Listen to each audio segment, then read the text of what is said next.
Hey y'all. I'm just gonna put something in the chat real quick.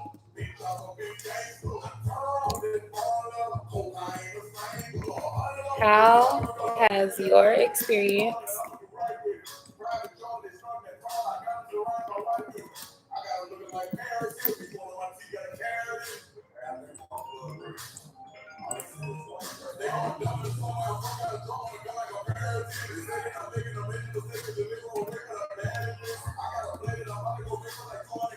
being black in America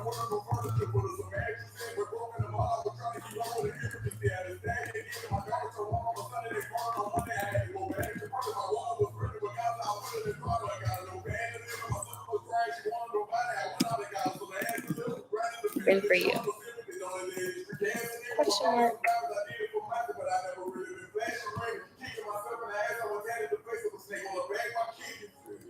All right. Let me turn my music down a little bit, y'all. Okay, so today's conversation is gonna be about being black and bold. And so we're gonna touch on topics like what you've experienced being black in America. What do you wish that can be changed about the things that you've experienced? And how to move forward and own who you are and move through everyday life being comfortable with who you are and where you came from.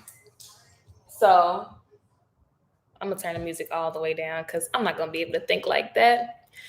All right, so for me, I'm gonna speak about me being black in America. Have I experienced some traumatizing things being black in America? Yes, I have. I would probably say for me, the most I've experienced was definitely racism a little bit. When I was younger, me and my family, we moved from a smaller area in Chicago. We moved from a smaller area in Chicago, and this smaller area had a couple of people, predominantly black, of course. And my mom, she couldn't really stay there too long because she just didn't want that kind of environment for her kids. So we moved out to the suburbs of Chicago. Now, when we moved out, I was about maybe 4 going on 5. And it was around, like, I would say the fall time. And when I was there, I noticed that, there wasn't a lot of, you know, in the area. There was only like a couple. We had been the only, brown skinned black people in the area. So I noticed already that a lot of um, white people who wasn't used to our kind of people in their area, they will always like look out of their windows. It seemed as if they felt afraid, or they felt as if either they felt afraid or they felt as if that we weren't like them. Like, we was definitely, you can definitely feel the how can I say it? You can definitely feel the tension. Like, it was very, very thick. It was very noticeable. And then I was pretty much fine. I noticed that a lot of people, maybe 2 or 3 years later, a lot of white people started leaving the city. They started moving out of the city. The more black people came, the more the white people left.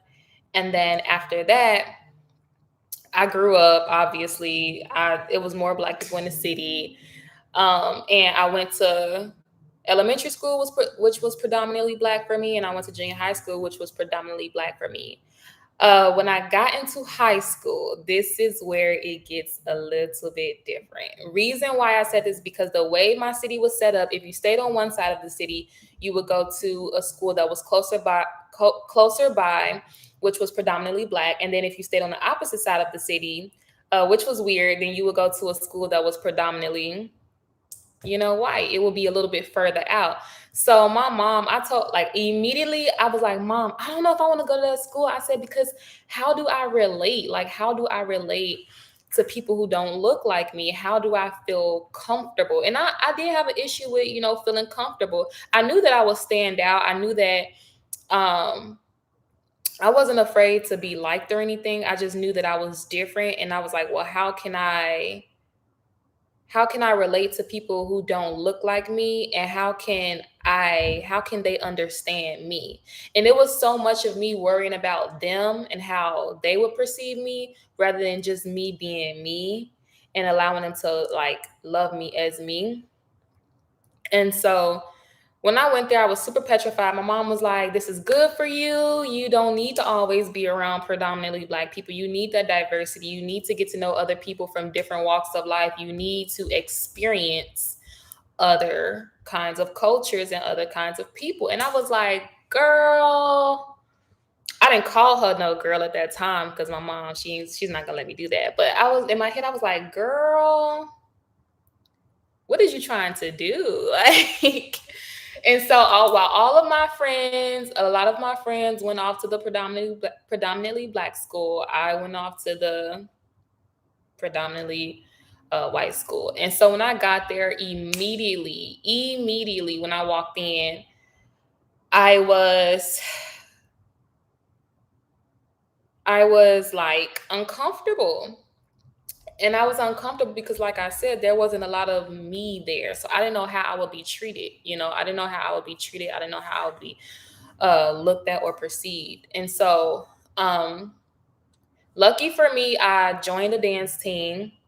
And when I joined the dance team, it was pretty cool because there was also predominantly white women on my dance team. And this is where I realized that a lot of things that is said about us as Black people in the media or just as Black people in general is not necessarily just for us. For example, I used to think that the media had me thinking that, us as Black people, we are the only kind of people who do criminal activity or do bad things, because that's the way they put it out in the media, like Black on Black crime, shooting each other, killing each other, stealing and stuff like that. So my first day at dance practice, there were two white girls, and they came out of the cafeteria. And when they came out of the cafeteria, they was laughing and running. And so I'm looking at them. I'm like, what's going on? Like, I'm talking to, the Black girls on the team. I'm like, what's going on? Why are they laughing? Like, what's wrong with them? And so I went over to the girl and I asked her, I said, "Hey, what's funny? Like, why are y'all laughing?" And then the white girl, she was like, "Girl, we just stole a bunch of, excuse my language, shit." She was like, "We just stole a bunch of shit out of the cafeteria. Like, we got juices, chips, candy, everything." And so while in my head, y'all are probably gonna think like, "Girl, yes, white people steal." But in my head, the way I perceive them is always having money, not needing to steal, always having wealth and people to buy them things, their parents and stuff like that. And so while they did have that, they still found it amusing to just take things. And so my mind was so blown because I said, "Oh, okay, well, Black people isn't the only ones that steal. Like, there are other races out here and people in different cultures who steal too. It's not a Black thing, but I thought it was a Black thing. I did." And so after that, I went home. I told my mom, I said, "Yeah, these two white girls, they just stole out of the cafeteria." I was like, "Do I tell anybody?" I don't know if I want to tell anybody because I'm new, and I don't want them to be mean to me, and I don't want them to hate me. And these are girls on my dance team, and I know we got to stick together." So fast forward throughout my life, obviously, I didn't tell on them, but I still went through life like seeing the difference in how they got treated versus me. There was a teacher at our school. and she was super, super racist. She wasn't like verbally blunt racist, but she was racist enough to let you know in subliminal messages like, I do not like you. I do not like your kind. And I do not think that they should keep letting you guys in here. She voiced that with the way with her actions. She would always purposely lie on the black kids. She would purposely get them in trouble. She would say things to them about their clothes, like about like there would be like a white girl wearing like a mini skirt or like a shorter skirt, and she wouldn't say anything to them. But as soon as she saw a black girl wearing a mini skirt, she would literally like um like scrunch up her face, and she would literally say like, she looks disgusting, she needs to take that off, and she needs to wear more appropriate clothes. And I remember I asked her and I said, how come you think she looks disgusting in the skirt? She was like, because it's too short. And I said, but that girl just walked past and she has on a mini skirt. She said, it's different. She doesn't have a lot going on. So basically, she was referring to, because black women have a lot of, you know, deliciousness, that that it wasn't appropriate for them to wear the same kind of clothes that the white women were able to wear. And so because they had more to show off, basically. And so after a couple of years of her getting complaints, she finally left. She finally left. She was out of the school. She was literally like the last racist white woman, older white woman who was in the school being racist. So she finally left. After that, it was pretty cool. I started seeing that a lot of the white people weren't so different from me, but they were like, yes, they definitely got a little bit better treatment, and yes, they definitely got put more on a pedestal because of maybe who their families were, or how much money that their family had, and the things that their parents were involved in. But I also realized too, being friends with them, that they have their troubles, they have their worries, they have their issues. And y'all, believe it or not, there's a lot of broke white people. Like, there's a lot of broke white people. It's not a black thing. It's not only a black thing. It is definitely in the black community a lot more, I would say, but there are some broke white people, okay? And just hearing them and hearing their stories, and them go through the same thing I went through. They went through being talked about. They went through being bullied and feeling different and stuff like that. Um, but that's my experience when it comes to being in education and being in school with predominantly white people. But I would say this is the advice I would give to you. And y'all, please be easy on me, because this is my first live, and your girl really up here just speaking from the heart. But I would say, as a black person, if I could tell my younger self these things, I would tell myself, be confident, know your worth, because you are worth something. Even though people tell you that you're not, you are. Like, you are worth so much more, and expect more. One thing about us as black people, because we've been done so wrong, or because we feel like the world is against us, we kind of shape ourselves and mold ourselves into that box. We kind of feel like, well, since I'm not good enough, then maybe I shouldn't go out for this job. Or since I'm not good enough, maybe I should just stay in my lane and not move over there to that community where it looks a lot better, and they treat the residents a lot better and stuff like that. So I would say, be confident as a black person. Know that you are worth something. Know that you do have something to offer. And I would say, have courage. Have courage. Like, whatever your talents are and whatever gifts that you have that you've been blessed with, utilize those, because they come in handy somewhere. Like right now, for me, I noticed that one of my gifts is helping people, inspiring people, and motivating people, which is something that I honestly, truly, truly love to do. Of course, I could do that for free all day, every day. And so, as you can see, I'm up here talking to y'all right now because sometimes people need to hear certain things in order for them to have an awakening, for them to do the things that they've been thinking about doing, but they've been too afraid to do because they don't feel like they're special enough or they don't feel like they're good enough. And honestly, just being Black alone, a lot of times we don't feel like we're good enough. We may charge a lower price because we feel like that we are even blessed to even have the opportunity to have our own business. So we would charge people a cheaper price and not charge people what we truly are worth. Um,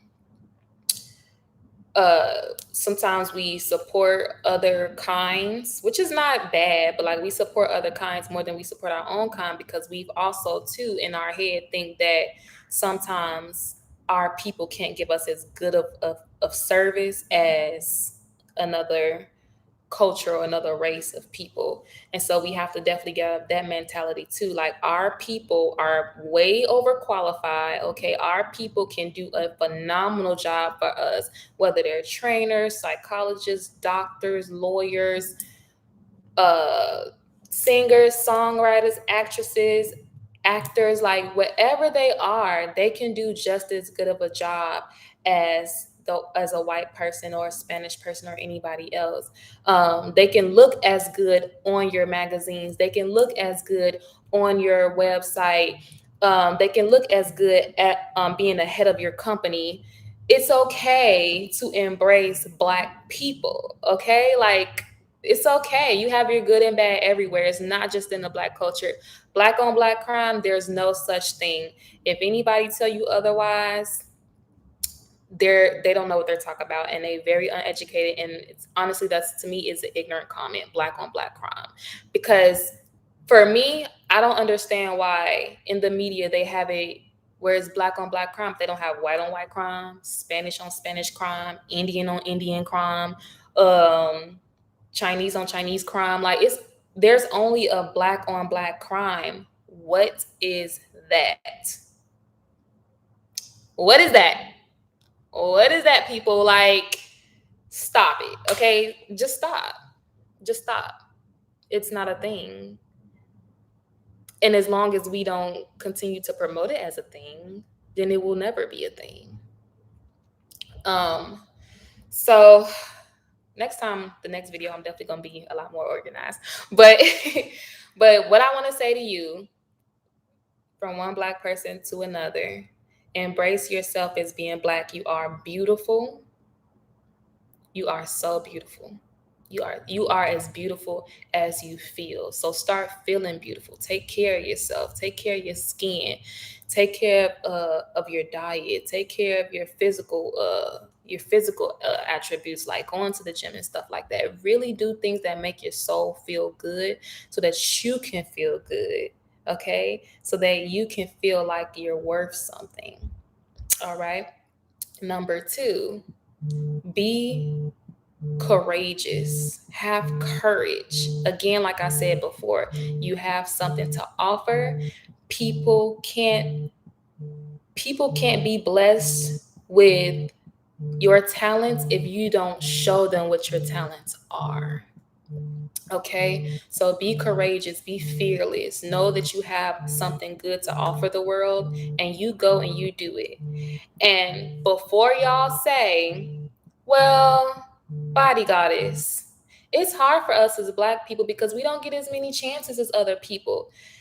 Life is hard for us. That is okay. Life is going to be hard for us. Life is hard for everybody. Let me tell you something, okay? Let me tell you something, okay? And I'm about to get just a little bit spiritual. The devil don't care if you Black, white, orange, blue, green, sapphire, red. Okay, if he want to stop your show, he gonna try everything he can to stop your show. So life happens. Life happens. You have to learn how to go with the flow, and you have to learn how to accept what it is and then move on. You see what I'm saying? Like accept things for what it is and then move on. Yes, it is hard to get a job as a Black person. Great. But if that job don't hire you, go to the next one. If that job don't hire you, go to the next one. If that job don't hire you, go to the next one. You keep on trying. You don't give up, because the moment you give up is when you fail. You don't fail because you don't get it. You fail because you quit. So yes, it's gonna be hard, but keep on going and keep on going. Somebody out of those gazillion people that you done looked for opportunity from is going to help you out. Just stay positive. Stay positive. And it's not easy to stay positive. Of course not. But you have to understand, focus on the facts. The facts are I got 2 arms, 2 legs, I'm happy, I'm well, I'm healthy, and I can make anything possible that I want to make possible. So